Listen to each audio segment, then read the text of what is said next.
Assalamualaikum warahmatullahi wabarakatuh. Halo teman-teman, perkenalkan saya Disa Widya Indarni Masufah. Pada video kali ini, saya akan menjelaskan materi tentang pendidikan dan masyarakat.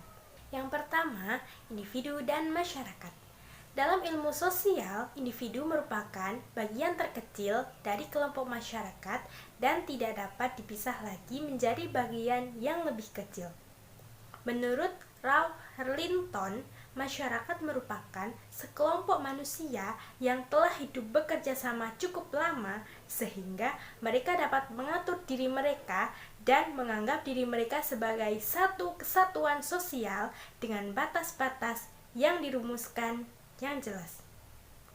Masyarakat merupakan sebuah sistem yang saling berhubungan antara satu manusia dengan manusia lainnya yang membentuk satu kesatuan. Manusia sebagai makhluk sosial tentunya membutuhkan manusia lainnya untuk memenuhi kebutuhannya. Mereka tidak dapat hidup sendiri dalam sebuah masyarakat. Kriteria interaksi antar manusia dijabarkan sebagai berikut. Yang pertama, harus ada pelaku yang jumlahnya lebih dari satu. Yang kedua, ada komunikasi antar pelaku dengan menggunakan simbol-simbol. Yang ketiga, ada dimensi waktu, yakni lampau, kini, dan mendatang, yang menentukan sifat aksi yang sedang berlangsung.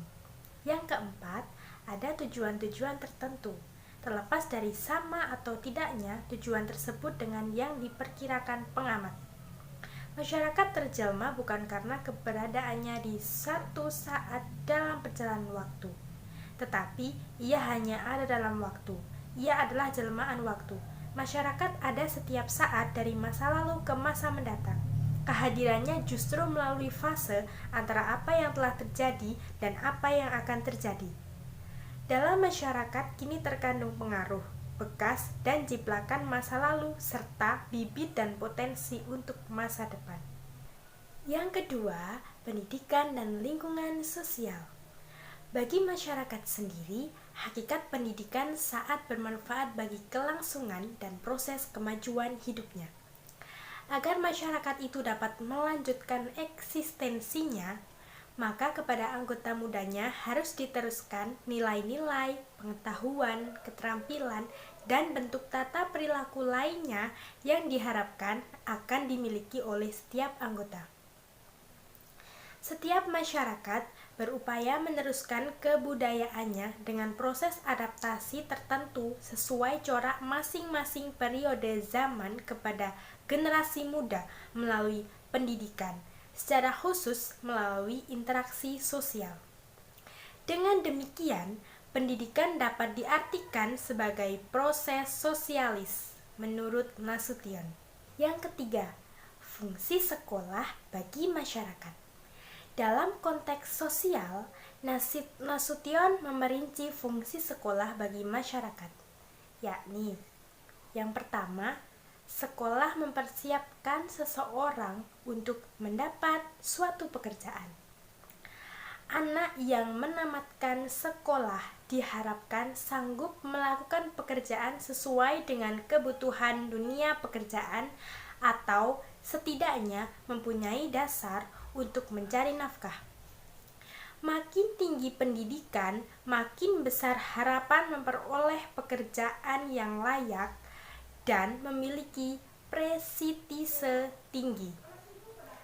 Dengan ijazah yang tinggi, seseorang dapat memahami dan menguasai pekerjaan, bekal kepemimpinan atau tugas lain yang dipercayakan kepadanya. Kedua, sekolah memberikan keterampilan dasar. Orang yang sudah bersekolah setidak-tidaknya pandai membaca, menulis, dan berhitung yang diperlukan dalam masyarakat modern. Selain itu, diperoleh sejumlah pengetahuan lain seperti sejarah, geografi, kesehatan, kewarganegaraan, agama, bahasa, biologi, keterampilan teknis, dan lain-lain yang membekali anak untuk melanjutkan jenjang pendidikannya atau sebagai bekal untuk memasuki dunia kerja. Yang ketiga, sekolah membuka kesempatan memperbaiki nasib. Semenjak diterapkannya sistem persekolahan yang bisa dinikmati secara merata oleh seluruh lapisan masyarakat di seluruh penjuru tanah air, maka secara otomatis telah entah dengan suka, entah dengan terpaksa, telah diterima oleh mereka.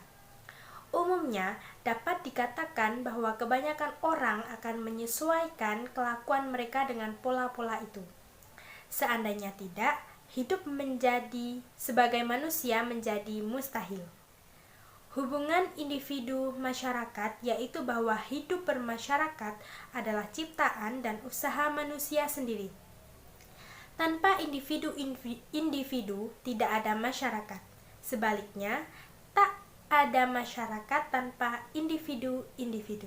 Dan yang keempat adalah fungsi pendidikan dalam masyarakat, yaitu yang pertama fungsi sosialisasi, kedua fungsi kontrol sosial, ketiga fungsi pelestarian budaya masyarakat, keempat fungsi latihan dan pengembangan tenaga kerja, kelima fungsi seleksi dan alokasi, keenam fungsi pendidikan dan perubahan sosial, yang ketujuh fungsi reproduksi budaya, yang kedelapan fungsi difusi kultural, yang kesembilan fungsi peningkatan sosial, dan yang kesepuluh fungsi modifikasi sosial. Demikian materi yang dapat saya sampaikan, kurang lebihnya mohon maaf. Saya akhiri. Wassalamualaikum warahmatullahi wabarakatuh.